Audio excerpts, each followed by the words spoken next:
नमस्कार दोस्तों, स्वागत करता हूं आप सभी का फाइनेंशियलॉजी यूट्यूब चैनल पे। दोस्तों आज हम करने वाले हैं एक केस स्टडी एशियन पेंट्स के बारे में। जी हाँ दोस्तों, अगर भी आपको पता होगा तो ग्रासिम इंडस्ट्रीज जो एक आदित्य बिरला ग्रुप की कंपनी है, उन्होंने जो है पेंट इंडस्ट्री में एंट्री करी है। और उसकी वजह से हुआ क्या दोस्तों, कंपटीशन काफ़ी ज़्यादा बढ़ने वाला है पेंट इंडस्ट्री में, और इसको जो मार्केट ने काफ़ी ज़्यादा निगेटिवली लिया है। और यहाँ पे एशियन पेंट्स के शेयर में काफ़ी ज़्यादा गिरावट देखने को मिल रही है। और दोस्तों जो इसके एग्जिस्टिंग इन्वेस्टर्स है वो काफ़ी ज़्यादा डरे हुए हैं। और मेरे ही एक जो है सब्सक्राइबर है मुकुंदा डेका करके, आई होप मैं उनका नाम सही प्रोनाउंस कर रहा हूँ, उन्होंने जो है दोस्तों रिक्वेस्ट किया था ये वीडियो बनाने के लिए।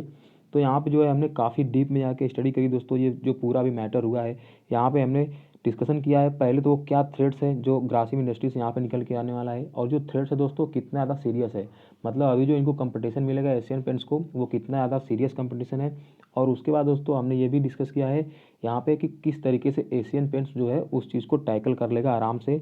तो यहाँ पे अगर आप ये वीडियो पूरा देखोगे, और अगर आप इसके एक एग्जिस्टिंग इन्वेस्टर्स हो, तो आई होप जरूर आपको दोस्तों यहाँ से आपका कनेक्शन बढ़ेगा, आपका कॉन्फिडेंस बढ़ेगा, आपको इतनी ज़्यादा डरने की ज़रूरत नहीं रहेगी दोस्तों। तो चलिए वीडियो में आगे बढ़ते हैं। तो चलिए दोस्तों यहाँ पे देख लेते हैं पहले वो कौन से 3 से 4 मेन पॉइंट है जिसके बारे में जो है हम यहाँ पे वीडियो में डिस्कशन करेंगे। तो दोस्तों जो पहला पॉइंट से यहाँ पे हम जो है थोड़ा सा इंडस्ट्री के बारे में डिस्कस करेंगे। उसके बाद हम देखेंगे जो है मार्केट शेयर कौन सी कंपनी का कितना है यहाँ पे पूरी इंडस्ट्री में।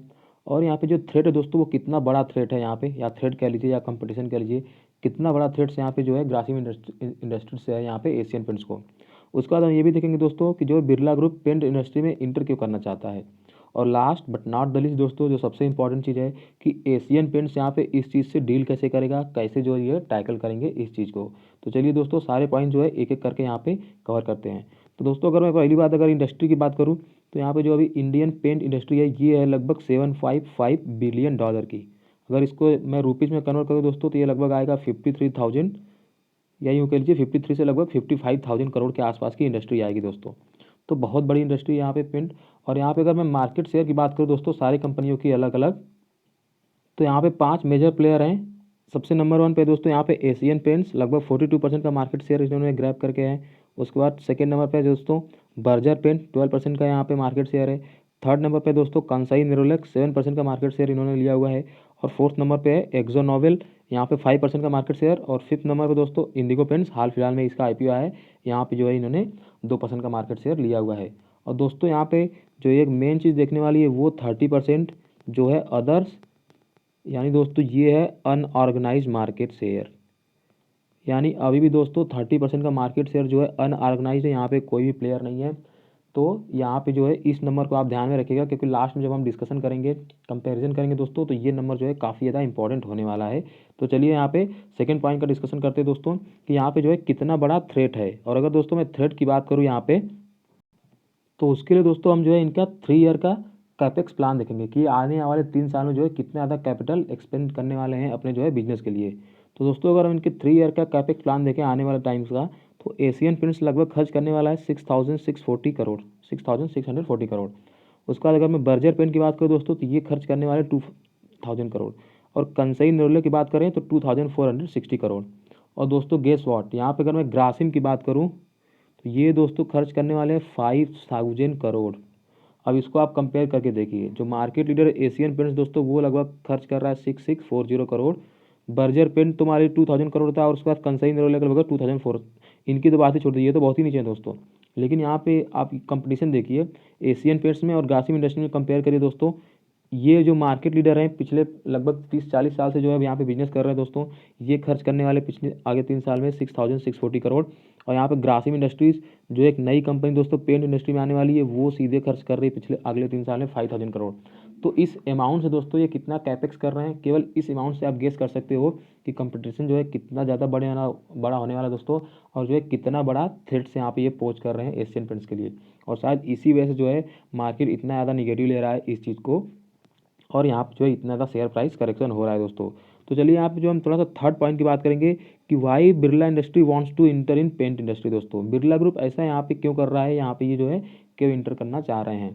तो दोस्तों उसके लिए आप जो है आपको जो है 2-3 बातें समझनी पड़ेंगी। अभी आपको पता होगा दोस्तों हाल फिलहाल में ही टेलीकॉम में जियो की एंट्री हुई है, राइट। और टेलीकॉम इंडस्ट्री में आदित्य बिरला ग्रुप पहले से ही आइडिया कंपनी को लेके है, राइट। और जियो ने दोस्तों यहाँ पे इतनी ज़्यादा कंपटीशन करी है, प्राइसिंग पावर को बिल्कुल क्लिक कर दिया था। और यहाँ से जो है काफ़ी ज़्यादा नुकसान हुआ है, हैवी नुकसान हुआ है यहाँ पे जो है आदित्य बिरला ग्रुप को। तो आदित्य बिरला ग्रुप दोस्तों वैसे भी ये खोज रहे थे कि ये कुछ नई इंडस्ट्री में जाना चाह रहे थे दोस्तों, स्पेशली उस इंडस्ट्री में जहाँ पे जो है बड़े बड़े बिजनेसेज हैं दोस्तों, बिजनेस हाउसेज हैं, उनका जो प्रेजेंस ना हो। स्पेशली में अगर मैं बात करूँ तो टाटा हो गए या अंबानी हो गए या इस तरीके के जो बड़े बड़े बिजनेस हाउसेज हैं, ये दोस्तों ऐसे बिजनेस में जिनमें इनका ऑलरेडी प्रेजेंस नहीं हो, मेरे हिसाब से आदित्य बिरला ग्रुप उसमें जाना चाह रहा था। अब देखिए ये बिल्कुल फैक्ट बात नहीं है, ये कहीं लिखा नहीं हुआ है, ये मेरा ओपिनियन है कि ये ऐसा क्यों चाह रहे हैं। अब देखिए दोस्तों इसके पीछे रीजन है। अभी मान लीजिए किसी और इंडस्ट्री में जाते हैं, जैसे टेलीकॉम में ऑलरेडी जियो ने इनको काफ़ी ज़्यादा कंपटीशन दिया हुआ है। अगर ये मान लीजिए आईटी सेक्टर में जाते हैं तो आईटी में ऑलरेडी टाटा इन्फोसिस इतनी बड़ी बड़ी कंपनी है, टाटा ग्रुप से टीसीएस है। उसके बाद अगर ये मान लीजिए ऑटोमोबाइल में जाना चाहते हैं दोस्तों, तो वहाँ पे भी जो ऑलरेडी यहाँ पे महिंद्रा, उसके बाद टाटा मोटर्स, तो बड़े बड़े बिजनेस हाउसेज की ऑलरेडी कंपनी है दोस्तों। तो यहाँ पे ये कंजम्पशन थीम में जाना चाहते थे पहली चीज़, और दूसरी एक ऐसी इंडस्ट्री में जाना चाहते थे जहाँ पे जो है एटलीस्ट किसी बड़े घराने वाली जो है कंपनी वहाँ पे नहीं है दोस्तों, स्पेशली जो बड़े बड़े बिजनेस हाउसेज हैं। तो यहाँ पे इन्हें जो है पेंट सेक्टर अच्छा लगा दोस्तों यहाँ पे जाने के लिए। और इसके पीछे एक और भी रीजन है दोस्तों, इनका जो है already presence in construction sector दोस्तों। अगर एक कंस्ट्रक्शन सेक्टर की बात करूँ मैं दोस्तों, तो इनकी जो इसमें ऑलरेडी प्रेजेंस है। किस तरीके से अभी आपको पता होगा, तो इनकी एक कंपनी है अल्ट्राटेक सीमेंट, जो सीमेंट बनाती है दोस्तों, राइट। तो यहाँ पे जो है इनकी ऑलरेडी प्रेजेंस है कंस्ट्रक्शन सेक्टर में। और अल्ट्राटेक सीमेंट नहीं दोस्तों, यहाँ पे अगर मैं बात करूँ तो एल्यूमिनियम बनाने वाली इनकी कंपनी है हिंडाल्को, अगर अभी आपको पता हो, तो वो भी जो है कंस्ट्रक्शन सेक्टर से ही बिलोंग करती है। तो अभी आप यहाँ पे देख पा रहे होंगे काफ़ी ज़्यादा जो है इस सेक्टर में ऑलरेडी इनकी प्रेजेंस है। और इनकी दोस्तों एक बिरला पुट्टी भी आती है, अल्ट्राटेक सीमेंट भी बनाती हो बिरला पुट्टी के नाम से ब्रांड से। तो यहाँ पे भी आप देख रहे हो इस सेक्टर में इनकी थोड़ी बहुत प्रेजेंस ऑलरेडी थी, और शायद इस चीज़ को ये यहाँ पे जो है मैक्सिमाइज करना चाह रहे थे। और दोस्तों अगर मैं इस आदित्य बिरला पुट्टी की बात करूँ, या इवन जो है इसके, तो 54,000 आउटलेट्स जो है इसके ऑलरेडी है दोस्तों, 54,000 आउटलेट्स जहाँ पे जो है अपनी बिरला पुट्टी बेचते हैं अल्ट्राटेक सीमेंट ब्रांड के नीचे। और दोस्तों ये सेकेंड लार्जेस्ट डिस्ट्रीब्यूशन है, यहाँ पे सेकेंड लार्जेस्ट है अगर मैं पूरे इंडिया की बात करूँ। और यहीं पे नहीं, और सबसे अगर मैं मज़े की बात बताऊँ दोस्तों, तो ये जो भी इनके 54,000 आउटलेट्स हैं ना, यहाँ पे ये ऑलरेडी पेंट्स वगैरह रखते हैं दोस्तों, और पेंट्स बेचते हैं। बस अंतर यह है कि ये पेंट्स इनके ब्रांड का नहीं है, वो किसी और ब्रांड्स का होगा। तो हो सकता है एशियन पेंट्स से इनका टाई अप था, एशियन पेंट्स के ही जो है पेंट रखे रहते हैं इनके सारे आउटलेट्स पे, और वहाँ से जो ये ऑलरेडी जो है पेंट्स बेच रहे थे। तो यहाँ पर भी आप एक चीज़ देख पा रहे होगे दोस्तों, कि यहाँ पे इंफ्रास्ट्रक्चर इनका ऑलरेडी मौजूद है, डिस्ट्रीब्यूशन इनका नेटवर्क जो है ऑलरेडी प्रेजेंस है। इन्हें केवल और केवल जो है वेट है, केवल और यहाँ पे देरी है दोस्तों, तो ये केवल प्रोडक्ट बनाने की। एक बार अगर प्रोडक्ट बन गया दोस्तों, तो इनके पास ऑलरेडी जो है 54,000 आउटलेट्स पड़े हुए हैं, जहाँ से ही जाके पेंट्स वगैरह को बेच सकते हैं। और ऑलरेडी जो है ये किसी और कंपनी का पेंट्स वहाँ से बेच ही रहे हैं। तो अब देखिए अगर ये पहले किसी और कंपनी का पेंट्स बेच रहे थे, तो उस पेंट्स को हटा के ये खुद का अपना पेंट्स वहाँ पे रख के उसी आउटलेट से यहाँ पे जो है बेचना स्टार्ट कर सकते हैं। और इस चीज़ का दोस्तों, इसी चीज़ का जो है काफ़ी ज़्यादा निगेटिव इफेक्ट पड़ा है, क्योंकि देखिए कंपटीशन पेंट इंडस्ट्री में बहुत पहले से भी रहा है, और बहुत और सारी कंपनियां आई भी और वो डूब गई, लेकिन उससे इतना ज़्यादा यहाँ पे थ्रेट्स नहीं हुआ। लेकिन यहाँ पे जो मैंने बात किया दोस्तों, कि इनके जो ऑलरेडी 54,000 आउटलेट्स हैं दोस्तों, और ये जो है सेकेंड लार्जेस्ट है अपने इंडिया में, इसकी वजह से दोस्तों यहाँ पे ये लग रहा है कि एक बार जैसे इनका प्रोडक्ट बनेगा, तो इनको बेचने में एटलीस्ट, या चीज़ों को उस पेंट्स वगैरह को पहुँचाने में जगह जगह पे इतनी ज़्यादा दिक्कत नहीं आएगी। और शायद ये जो है बहुत बड़ा थ्रेट्स है इनके लिए, और इस चीज़ से भी काफ़ी ज़्यादा निगेटिव इफेक्ट पड़ा है दोस्तों। तो चलिए दोस्तों, इनके कंपटीटर के बारे में तो हमने बहुत सारी बातें कर ली। अब जो है हम यहाँ पे एशियन पेंट्स के बारे में बात करेंगे, कि वो कौन सी चीज़ें हैं जो यहाँ पे एशियन पेंट्स को हेल्प करेंगे इस चीज़ को डील करने में। तो देखिए यहाँ पे दोस्तों हम दो चीज़ें डिस्कस करेंगे मेनली। एक तो वो चीज़ जो what will work for Asian paints, और वो चीज़ें दोस्तों जो will not work for Asian paints. तो यहाँ पे जो है इसको हम दो चीज़ों में कैटेगराइज करेंगे। तो पहले चलिए हम देखते हैं कि वो कौन सी चीज़ें हैं जो यहाँ पे एशियन पेंट्स के फेवर में वर्क करेंगे दोस्तों। तो देखिए पहला जो पॉइंट्स है, अगर अभी आपको याद हो स्टार्टिंग मैंने जब बताया था मार्केट शेयर के बारे में, तो वहाँ पे मैंने डिस्कस किया था दोस्तों कि 30% जो है अभी अनऑर्गेनाइज सेक्टर है यहाँ पे, जो है जहाँ पे कोई भी लिस्टेड प्लेयर, ये जो लोग कंपनीज है दोस्तों, ये यहाँ पे काम नहीं करती हैं। तो अगर यहाँ पे मेरे हिसाब से दोस्तों अभी जो मेन कंपटीशन होने वाला है ना, वो इसी 30% के मार्केट शेयर के लिए होने वाला है। अभी देखिए एशियन पेंट्स लगभग 42% के आसपास है। तो अगर मान लीजिए ग्रासिम यहाँ से जीरो से स्टार्ट करती है, तो ऐसा नहीं है कि डायरेक्ट जो है ग्रासिम इनके जो ये 42% है यहीं से मार्केट शेयर खाना शुरू कर देगी, नहीं दोस्तों। ग्रासिम इंडस्ट्रीज पहले जो है यहाँ पे इस चीज़ को मेरे हिसाब से ग्रैब करने की कोशिश करेगी। और इवन ग्रासिम इंडस्ट्रीज नहीं दोस्तों, अगर मैं एशियन पेंट्स की बात करूँ, तो ये भी जो है काफ़ी टाइम से इसी जो ये जो अनऑर्गेनाइज सेक्टर दोस्तों, यहीं से जो है मार्केट शेयर लेने की कोशिश कर रहे हैं। तो मेरे हिसाब से पूरा जो है मेन कंसंट्रेशन यहीं पे होने वाला है दोस्तों। और अगर यहीं पे मान लीजिए दोनों लोग कंसंट्रेट करते हैं तो मेरे हिसाब से साइमल्टेनियसली दोनों कंपनी यहाँ पे जो है सर्वाइव कर सकती हैं और दोनों ही कंपनी यहाँ पे जो है ग्रोथ दिखाएंगी दोस्तों। और उसके बाद एक और सेकेंड पॉइंट यहाँ पे अगर मैं एशियन पेंट्स की बात करूँ दोस्तों, तो पेंट पहले दोस्तों एक कमोडिटी हुआ करता था, लेकिन एशियन पेंट्स ने इतनी ज़बरदस्त तरीके से यहाँ पे बिजनेस करा दोस्तों कि यहाँ पे इन्होंने जो है इसको एक ब्रांड के रूप में चेंज कर दिया है। अभी देखिए प्रॉब्लम क्या होती है, कमोडिटी और ब्रांड में थोड़ा सा अंतर समझते हैं। अभी मान लीजिए अभी आपको ऑयल लेना है, मान लीजिए अभी आपकी गाड़ी में आपको तेल भरवाना है, राइट। तो आप जाते हो किसी भी पेट्रोल पंप पे, आपके सामने कोई भी पेट्रोल पंप रुक गया, मान लीजिए मिल गया, हिंदुस्तान पंप का हो, हिंदुस्तान पेट्रोलियम का या रिलायंस पेट्रोलियम का, राइट, बीपीसीएल, कुछ किसी का भी दोस्तों, आप ये नहीं देखते हो कि कौन सा ब्रांड है, आपको केवल पेट्रोल की जरूरत है, आपने गाड़ी में पेट्रोल भराते हैं और वहाँ से चल देते हैं, राइट। तो सेम चीज़ दोस्तों यहाँ पे कमोडिटी के साथ होता है। कमोडिटी में जो है आदमी कभी भी ये ध्यान नहीं रखता है कि उसको कौन सा ब्रांड चाहिए, जस्ट आदमी अपना काम निकालता है उस चीज़ से और आगे बढ़ जाता है।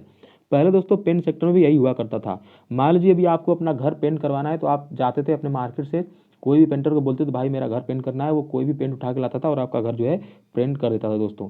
लेकिन अभी क्या हुआ है, एशियन पेंट्स ने जो है पहली बात की जो अच्छे पेंट्स बनाए दोस्तों, और उसके साथ साथ यहाँ पे इतनी अच्छी जो है इन्होंने मार्केटिंग करी उस चीज़ से कि आज ये इन्होंने जो है कम्युनिटी से इसको बिल्कुल चेंज करके दोस्तों ब्रांड बना दिया है। और आज जब हमें दोस्तों अपना घर पेंट करवाना होता है तो हम पेंटर के पास जाते हैं, जो है दुकान वाला होता है उससे हम पूछते हैं कि कौन सा अच्छा पेंट्स है, कौन मेरे घर के लिए अच्छा रहेगा, कौन ज़्यादा टिकाऊ है दोस्तों, लंबे समय तक जो है सस्टेन करेगा। ये सब सारी चीज़ें पूछ के जो है हम वहाँ पे इनके ब्रांड पे ट्रस्ट करते हैं और वो ब्रांड लेके आते हैं और उससे जो है हम एक अपने घर को पेंट करते हैं। तो इस चीज़ से आप समझ सकते हो कि कितना जो है बेहतरीन इनका बिजनेस मॉडल दोस्तों, एक कम्युनिटी को इन्होंने जो है पूरा का पूरा ब्रांड बना दिया है। और थर्ड पॉइंट दोस्तों यहाँ पे अगर मैं इनके थोड़े से कंपटीटर की बात करता हूँ तो देखिए यहाँ पे बर्जर पेंट्स है, कंसाई नोरलक है और एक्जो ग्लोबल, एक्जो नोबल, ये सब कंपनी भी दोस्तों आज से नहीं, ये सभी काफ़ी टाइम से हैं, लेकिन फिर भी जो है एशियन पेंट्स को इन्होंने जो है उनके फर्स्ट पायदान से नीचे नहीं कर पाई है। एशियन पेंट्स अभी भी मार्केट लीडर है। और दोस्तों मैं अभी कुछ ग्लोबल प्लेयर की बात करूँ तो यहाँ पे एक कंपनी थी शेरविन विलियम्स करके, वो, और एक कंपनी थी जॉटून, उसके बाद दोस्तों इवन निप्पॉन जो हमारे यहाँ पे जापानी कंपनी दोस्तों, ये सब भी यहाँ पे आए थे इंडिया में और इन्होंने पेंट इंडस्ट्री में काफ़ी ज़्यादा जो है पैसे खर्च किए थे यहाँ पे जो है, लेकिन दोस्तों ये सर्वाइव नहीं कर पाई, यहाँ पे इन्होंने ट्राइड और फेल हो गई दोस्तों। तो ऐसा नहीं है कि ये जो पहली बार कोई कंपटीटर इस इंडस्ट्री में आ रहा है दोस्तों, ऑलरेडी कई सारे यहाँ पे कंपटीटर आ चुके हैं और इवन वो फेल भी हो चुके हैं। तो इतना ज़्यादा ईजी नहीं है यहाँ पे सर्वाइव करना इस पेंट इंडस्ट्री में दोस्तों, एंट्री बैरियर काफ़ी ज़्यादा हाई होता है। आपको बहुत ही बेहतरीन पहले यहाँ पे डिस्ट्रीब्यूशन नेटवर्क बनाना पड़ता है दोस्तों, उसके अलावा जो है मैन्युफैक्चरिंग प्लांट्स भी लगाने पड़ते हैं। और अगर मैं एशियन पेंट्स की बात करूँ दोस्तों, तो उनके अगर जो मैन्युफैक्चरिंग प्लांट हैं वो एक दो नहीं दोस्तों, लगभग ऑल अक्रॉस इंडिया में फैले हुए हैं। तो जो सारी जो मेजर मेजर सिटीज़ है दोस्तों, वहाँ पे इनकी जो है मैन्युफैक्चरिंग यूनिट्स मिल जाएंगी। तो इस तरीके से इनका जो है ग्लोबल इंडिया में प्रेजेंस वगैरह भी है। उसके बाद अगर डिस्ट्रीब्यूशन नेटवर्क की, तो मैं दोस्तों ऑलरेडी बात कर चुका हूँ, डिस्ट्रीब्यूशन नेटवर्क इनका जो है काफ़ी ज़्यादा स्ट्रॉग है, ऑल ओवर इंडिया फैला हुआ है। और केवल मेट्रो सिटीज़ या जो बड़े बड़े शहरों में नहीं दोस्तों, ये रूरल एरिया में बिल्कुल इनका घर घर तक, गाँव गाँव तक जो है इनका नेटवर्क फैला हुआ है। तो मतलब अगर इनका कोई नया प्रोडक्ट आता है, अगर वो बनता है दोस्तों, तो बहुत जल्दी जो उस प्रोडक्ट को बिल्कुल एंड कस्टमर तक ये पहुंचा पाते हैं, बिल्कुल भले ही उनका कस्टमर जो है किसी एक दूर के विलेज के या कहीं गांव में रह रहा हो, दूरदर्शी एरिया में, तो वहाँ तक भी जो है प्रोडक्ट को काफ़ी जल्दी पहुंचा पाते हैं। और दोस्तों मान लीजिए प्रोडक्ट में कुछ अच्छाई है, कुछ बुराई है या कुछ भी है, तो उस चीज़ का जो है काफ़ी जल्दी इनके पास जो है फीडबैक भी आ जाता है, इनके जो है जितने डिस्ट्रीब्यूटर है उनके पास, वहाँ से जो है फीडबैक कंपनी के पास आता है और कंपनी उस हिसाब से नए प्रोडक्ट भी बहुत जल्दी लॉन्च करती है और नया प्रोडक्ट वापस जो है यहाँ पे एंड कस्टमर तक पहुँचाती है। तो दोस्तों एक ये साइकिल है और बहुत ही बेहतरीन जो है इनका ये डिस्ट्रीब्यूशन, इन्होंने एक साइकिल बनाया हुआ है दोस्तों, यहाँ पे फीडबैक लेना, उस हिसाब से अपने प्रोडक्ट को बनाना, जो कि इनके लिए काफ़ी ज़्यादा पॉजिटिव है और इनके फेवर में हमेशा ही काम करता है दोस्तों। और अगर नेक्स्ट पॉइंट की बात करो दोस्तों, तो यहाँ पे इन्होंने जो है एक और सेगमेंट में काम करना स्टार्ट करा है, वो है दोस्तों होम इम्प्रूवमेंट का। अभी देखिए पहले ये क्या करते थे, ये केवल डेकोरेटिव पेंट में या इंडस्ट्रियल पेंट में हुआ करते थे दोस्तों, लेकिन अभी ये होम इम्प्रूवमेंट में सेक्टर में भी आ चुके हैं। होम इम्प्रूवमेंट दोस्तों जैसे पुट्टी वगैरह बनाना, पुट्टी या स्टैम्पर वगैरह जो भी यहाँ पे यूज होते हैं, उसमें भी ये जो है यहाँ पे इंटर कर चुके हैं। हालांकि उसमें जो है इनसे रेवेन्यू केवल 2% के आसपास ही इनका पूरा रेवेन्यू आता है, लेकिन फिर भी दोस्तों एटलीस्ट नए जो है बिजनेस सेगमेंट पे ये इन्होंने एंट्री कर ली है दोस्तों। और उसके अलावा एक बहुत ही इंपॉर्टेंट चीज़ बताऊं दोस्तों मैं इनके बिजनेस के बारे में, तो देखिए कंपनी अभी डेट फ्री है, लेकिन ये केवल बहुत बड़ी बात नहीं कंपनी डेट फ्री है, इसके पीछे एक और रीजन समझिए दोस्तों कि कंपनी ने पिछले 10-20 सालों में लगभग, अगर आप इनका इक्विटी देखिए दोस्तों, तो इन्होंने कभी भी अपने इक्विटी को डाइल्यूट नहीं किया है। मतलब इनको जो है इक्विटी बेच के या लोगों को जो है दे के यहाँ से पैसे जुटाने की ज़रूरत नहीं पड़ी है, और ना ही इन्होंने जो है दोस्तों डेट लेके जो है किसी से पैसा लिया है और उस पैसे से अपना बिजनेस किया है। इनका सारा का सारा बिजनेस दोस्तों, ये जो भी अपना ऑपरेशन से कैश कमाते हैं दोस्तों, उसी ऑपरेशनल से भी जो पैसे कमाते हैं सारे जो है उसी पैसे से ये जो है अपना पूरा का पूरा बिजनेस करते हैं दोस्तों। 2000 करोड़ के आसपास या उससे ऊपर इनका जो है लगभग कैश फ्लो आता है फ्रॉम ऑपरेटिंग एक्टिविटी से। अगर मैं पिछले क्वार्टर की बात करूँ तो लगभग 2600 करोड़ के आसपास जो है इनका कैश फ्लो आया था इनके ऑपरेटिंग एक्टिविटी से दोस्तों। और इसी पैसे से जो है ये अपना पूरा का पूरा बिजनेस खर्चा संभालते हैं। हालांकि ये डिविडेंड नहीं देते हैं दोस्तों, क्योंकि ये सारा पैसा जो है दोबारा अपने बिजनेस में लगा देते हैं। और इसी वजह से देखेंगे तो कंपनी डेट फ्री दोस्तों, और डेट फ्री के साथ साथ कंपनी ने कभी भी अपने इक्विटी को डाइल्यूट नहीं किया है। तो यहाँ से पता चलता है दोस्तों कि इनका जो है बिजनेस मॉडल कितना अच्छा है और कंपनी जो है कितनी ज़्यादा रोबस्ट है कि बिना डेट लिए और बिना इक्विटी से पैसा उठाए पिछले लगभग 15-20 सालों से कंपनी केवल केवल और केवल अपने जो है ऑपरेटिंग इनकम से ही सारा का सारा जो है अपना बिजनेस कर पा रही है। और इवन नए सेगमेंट में भी जब जा रही है दोस्तों, तो उसके लिए भी डेट वगैरह नहीं ले रही है, इक्विटी वगैरह से पैसे रेज नहीं कर रही है। तो इससे पता चलता है कि बिजनेस जो है कितने ज़्यादा एफिशिएंट है और इनका जो है मैनेजमेंट कितना ज़्यादा एफिशिएंट है। और दोस्तों अगर मैं नेक्स्ट पॉइंट की बात करूँ यहाँ पे जो, तो अभी आपको पता होगा जो क्रूड ऑयल है दोस्तों, इनकी जो है रॉ मटेरियल का काम करता है। अभी देखिए पेंट्स वगैरह बनता कैसे है, उसमें crude oil as a raw material काम करता है। और इनके जो टोटल कॉस्ट का जो दोस्तों लगभग 30 से 35% जो है ये फॉर्म करता है इनके रॉ मटेरियल कॉस्ट में। अगर मान लीजिए पेंट बनाने में 100 रुपये लग रहे हैं दोस्तों, तो उसमें लगभग 30 से 35 रुपये लगभग जो है केवल और केवल क्रूड ऑयल का जो है प्राइस आता है। अभी क्रूड ऑयल का दोस्तों अगर अभी आपको पता हो तो इनका प्राइस जो है काफ़ी ज़्यादा फ्लक्चुएट करता है क्रूड ऑयल का।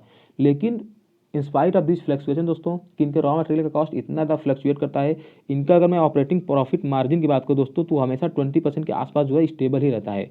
मतलब कभी जो है इनका खर्चा बढ़ गया, कभी खर्चा कम हो गया, इस चीज़ से इन्हें ज़्यादा फर्क नहीं पड़ता है। ये अपने जो ऑपरेटिंग प्रॉफिट का जो मार्जिन है दोस्तों, उसको मेंटेन किए रहते हैं। इसका मतलब कि रॉ मटेरियल का कॉस्ट जब बढ़ रहा है फिर भी ये कहीं और से अपनी कॉस्ट कटिंग करते हैं दोस्तों, और जो है अपने इस मार्जिन को मेंटेन करते हैं। तो ये भी दिखाता है कि बिजनेस कितना ज़्यादा रोबस्ट है और कितना ज़्यादा एफिशिएंट है, मैनेजमेंट जो है कितना ज़्यादा यहाँ पे बेहतरीन है दोस्तों।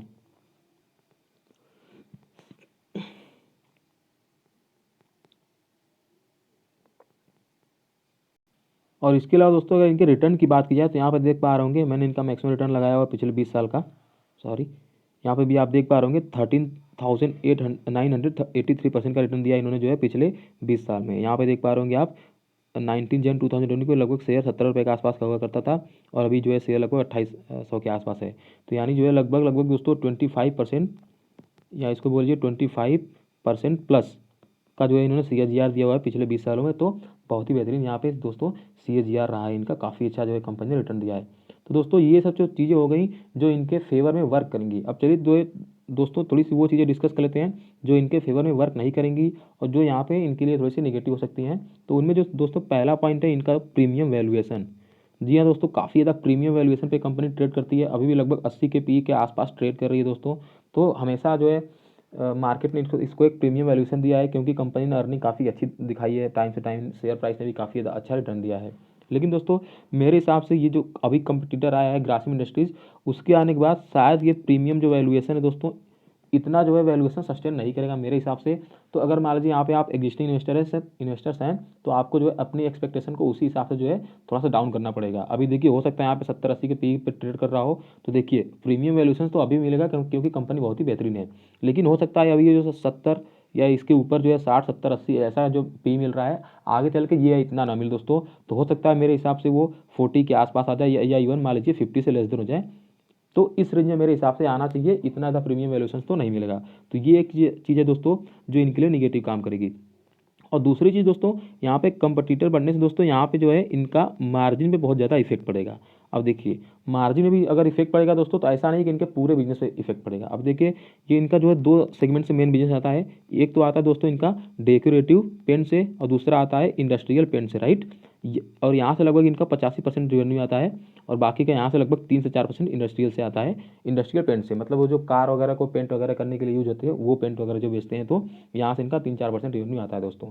तो यहाँ पे अगर जो मार्जिन में भी फर्क आएगा, तो मेरे हिसाब से ये जो होम घर वगैरह पेंट करने में यूज होता है डेकोरेटिव पेंट, इसमें इतना ज़्यादा मार्जिन का फर्क नहीं आएगा दोस्तों।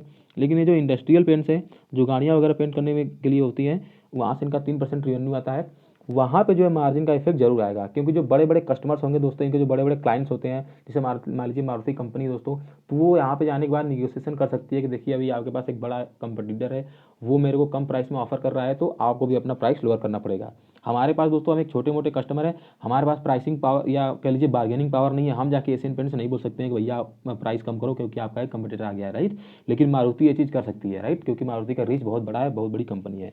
तो मेरे हिसाब से दोस्तों अगर मार्जिन पे इफेक्ट भी आएगा तो केवल और केवल इंडस्ट्रियल सेगमेंट में जो इनका बिजनेस है वहीं पे आएगा, और यहाँ से केवल 3% रेवेन्यू आ रहा है दोस्तों, तो ये भी मेरे हिसाब से इतना बड़ा ज़्यादा निगेटिव नहीं होना चाहिए। तो अगर मान लीजिए इस चीज़ से भी आप डर रहे हैं तो ये चीज़ भी जो है आपको थोड़ा सा कॉन्फिडेंस मिलनी चाहिए इससे, कि इनका रेवेन्यू केवल 3% आता है इंडस्ट्रियल से, बाकी सारा का सारा यहाँ पे जो है डेकोरेटिव पेंट से आता है दोस्तों। तो फाइनली ये जो दो चीज़ें दोस्तों जो कंपनी के फेवर में वर्क नहीं करेंगी, आपको ध्यान में रखना है कि इनका जो प्रीमियम वैल्यूएशन है दोस्तों, ये इतना ज़्यादा सस्टेन नहीं करेगा, यहाँ पे जरूर जो है थोड़ी सी गिरावट जरूर देखने को मिलेगी, तो आपको उस चीज़ के लिए मेंटली रेडी रहना है। और दूसरी चीज़ दोस्तों, यहाँ पे जो इनके मार्जिन पे इफेक्ट जरूर पड़ेगा, स्पेशली इंडस्ट्रियल पेंट्स में, जब इनका जो है इतना बड़ा कंपटीटर आ जाएगा दोस्तों। तो इन ऑल दोस्तों मैं कंक्लूजन करना चाह रहा था यहाँ पे एक चीज़ बोल के, कि देखिए कोई भी बिजनेस रोबस्ट कैसे होता है दोस्तों, वो अपने बिजनेस के जो है मैनेजमेंट जो होता है, मैनेजमेंट के बेसिस पे रोबस्ट होता है, या यूँ कह लीजिए कंपनी का बैलेंस शीट कैसा है, कंपनी के पास ज़्यादा डेट तो नहीं है कि कंपनी सर्वाइव नहीं कर पाएगी ऐसे जो है अनफोर्सन कंडीशंस को, इन सब चीज़ों से जो है कंपनी रोबस्ट होती है। रोबस्ट का मतलब दोस्तों कि एक ऐसी कुछ भी सिचुएशन आ जाए जो कंपनी के लिए बहुत ही ज़्यादा हैवी हो, कोई बड़ा कंपटीटर आ गया, या मान लीजिए इकॉनमी अच्छी नहीं कर रही है, तो ऐसी चीज़ों को कंपनी जो है हैंडल कर जाए, इसको जो है बोलते हैं रोबस्ट होना बिजनेस का। अभी देखिए इसमें होने का वाला है, अभी मान लीजिए मैं विराट कोहली की बात करता हूँ दोस्तों, एक एग्जांपल देता हूँ। अब आप क्यों बोलेंगे कि विराट कोहली एक अच्छा बैट्समैन है?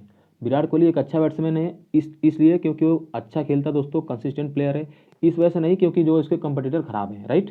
अभी देखिए एक दो मैच में हो सकता है, कभी कभी किसी मैच में यहाँ पे बॉलर अच्छे नहीं थे तो विराट कोहली ने 100 मार दिया, लेकिन अगर विराट कोहली हर मैच में 100 मार रहा है दोस्तों, ये मतलब या काफ़ी ज़्यादा कंसिस्टेंट है, तो वो विराट कोहली का परफॉर्मेंस है, वो विराट कोहली की कैपेबिलिटी है, राइट। विराट कोहली अपने कैपेबिलिटी पे इतना कंसिस्टेंट है, वो अपनी कैपेबिलिटी के कारण जो है इतना अच्छा प्लेयर है, ना कि उसके जो कंपटीटर हैं, यानी जो बॉलर है जो उसको बॉल करते हैं वो बॉलर खराब है। सेम चीज़ दोस्तों यहाँ पे एशियन पेंट्स के साथ भी मैं बोलना चाहूँगा। एशियन पेंट्स एक अच्छा बिजनेस है क्योंकि एशियन पेंट्स का मैनेजमेंट अच्छा है, उनका बिजनेस मॉडल अच्छा है दोस्तों, कंपनी एक अच्छी है, बैलेंस शीट अच्छा है, उनके पास ज़्यादा डेट नहीं है, इस वजह से अच्छा है। इसलिए नहीं दोस्तों कि आज तक उनके जो है इंडस्ट्री में कोई कंपटीटर नहीं रहा, या वो केवल इकलौते थे पेंट इंडस्ट्री में, इस वजह से वो बढ़ रहे थे। देखिए इन सब चीज़ों से जो है कंपनी रोबस्ट नहीं है, तो आपको हमेशा जो है इस चीज़ को ध्यान में रखना है कि अभी तक कंपनी अच्छी क्यों थी दोस्तों, और आगे भी चल के कंपनी अच्छी क्यों रहेगी, क्योंकि मैनेजमेंट वही रहेगा, कंपनी वही रहेगी, बिजनेस मॉडल वही रहेगा, तो अभी तक जैसे अच्छा करते आ रहे थे आगे चल के भी अच्छा ऐसा करेंगे। जस्ट बिकॉज ही कोई कंपटीटर आ गया इसका मतलब ये नहीं हो गया कि एशियन पेंट्स का बिजनेस मॉडल खराब हो गया, उनके जो कंपनी की एफिशिएंसी हो गई वो खराब हो गई, जो उनका मैनेजमेंट था वो खराब हो गया, राइट। तो ये तो हो गया दोस्तों मेरा कंक्लूजन, और यहाँ से मैं आपको ये चीज़ जरूर बोलूँगा कि यहाँ पे अगर आप एक एग्जिस्टिंग इन्वेस्टर दोस्तों, तो आपको बिल्कुल भी डरने की ज़रूरत नहीं है। इवन अगर मान लीजिए यहाँ पे शेयर प्राइस और ज़्यादा गिरता है तो शायद आप यहाँ पे खरीदारी भी कर सकते हैं। और खरीदारी से याद आया दोस्तों, यहाँ पे मैं आपको जो है कुछ लेवल भी जरूर डिस्कस करके बता देना चाहता हूँ कि अगर मान लीजिए फ्यूचर में अगर और ज़्यादा गिरावट होती है तो कौन सा लेवल है जिन्हें आपको जो है ध्यान में रखना है दोस्तों। तो यहाँ पे चार्ट मैंने ओपन कर लिया है, और यहाँ पे जो है अभी मान लीजिए 2300 के आसपास शेयर आ गया है, 2380 के आसपास, 2400 के आसपास। तो अभी इसके बाद दोस्तों जो एक मेजर सपोर्ट है वो है लगभग 2250 रुपये के आसपास, तो आपको इस लेवल को ध्यान में रखना है। उसके बाद इनका जो 200 का मूविंग एवरेज है 2034, या इवन साइकोलॉजिकल सपोर्ट 2000 भी आप बोल सकते हैं दोस्तों, और उसके बाद एक लेवल है 1918। इन तीन लेवल को आपको काफ़ी ध्यान में रखना है मेरे हिसाब से दोस्तों। मेरे हिसाब से 2250 इसके नीचे शेयर नहीं आना चाहिए, और अगर इसके नीचे आता भी है दोस्तों तो वो शायद इसी रेंज में आ सकता है, इसके नीचे तो बिल्कुल ही नहीं आएगा। तो आपको मैं एक चीज़ जरूर बोलूँगा कि आप जो है 2250 से लेके 1918, ये जो दोस्तों इस रेंज को आप ध्यान में रखिएगा। मेरे हिसाब से इस रेंज में काफ़ी अच्छी बाइंग आएगी अगर मान लीजिए शेयर गिर के इस रेंज में आता है तो आप भी यहाँ पे अगर बाइंग करना चाहते हैं तो आप जरूर इस लेवल को ध्यान में रखिएगा, स्पेशली इस रेंज को आप इस रेंज में जरूर बाइंग कर सकते हैं दोस्तों। लॉन्ग टर्म के लिए शेयर अभी बहुत अच्छा है, हालांकि थोड़ा सा प्रीमियम वैल्यूएशन पर जरूर है, लेकिन मेरे हिसाब से वो वैल्यूएशन धीरे धीरे मॉडरेट हो जाएगा। और अगर आप एक एसआईपी मोड में आप बाइंग करते हो, अभी मान लीजिए महीने 2 महीने 1 महीने 1.5 महीने हमेशा इस इतने के जो है गैप के अंतराल पे बाइंग करोगे दोस्तों, तो मेरे हिसाब से लॉन्ग टर्म में अभी भी जो है यहाँ पे शेयर से आपको काफ़ी अच्छा रिटर्न मिलेगा। तो आई होप दोस्तों यहाँ पे मैं जो है इस केस स्टडी में आपको समझा पाया होऊंगा कि यहाँ पे जो है क्या थ्रेड्स थे मेनली, और वो थ्रेड्स जो है कितने सीरियस थ्रेड्स हैं दोस्तों, यहाँ पे कितना सीरियस कंपटीशन है इनके जो है कंपटीटर्स है आदित्य बिरला ग्रुप जो भी कंपनी है, और कंपनी जो है क्यों इतनी रोबस्ट है, और कंपनी कैसे जो है इस चीज़ से डील करेगी, कैसे कंपनी इस चीज़ को सर्वाइव करेगी। तो अगर वीडियो आपको पसंद आया दोस्तों तो वीडियो लाइक ज़रूर कर देना, और चैनल को सब्सक्राइब करना और बेल आइकन भी दबा लेना, ताकि इस तरीके की वीडियो के नोटिफिकेशंस मिलते रहें। और दोस्तों आपको यहाँ पे क्या लग रहा है, कंपनी सर्वाइव कर पाएगी या नहीं कर पाएगी, आप अपना फीडबैक जरूर दीजिएगा दोस्तों यहाँ पे कमेंट सेक्शन में। काफ़ी अच्छा लगता है जब आप यहाँ पे जो है फीडबैक वगैरह देते हो दोस्तों। मैं सारे कमेंट के जो है कमेंट पढ़ता हूँ और उसका रिप्लाई भी जरूर देता हूँ दोस्तों। और मुझे भी अच्छा लगता है कि अगर आपको वीडियो अच्छा लगता है तो आप जो है वहाँ पे कमेंट्स करके दोस्तों हमें फीडबैक देते हो। जो last end of the day दोस्तों जो आपका फीडबैक वही मैटर करता है हमारे लिए, अच्छा अगर हम इतनी मेहनत करते हैं किसी वीडियो को बनाने के लिए। तो इसी नोट के साथ वीडियो खत्म करेंगे। वीडियो देखने के लिए बहुत बहुत धन्यवाद दोस्तों। आपका दिन शुभ रहे। वंदे मातरम। जय हिंद।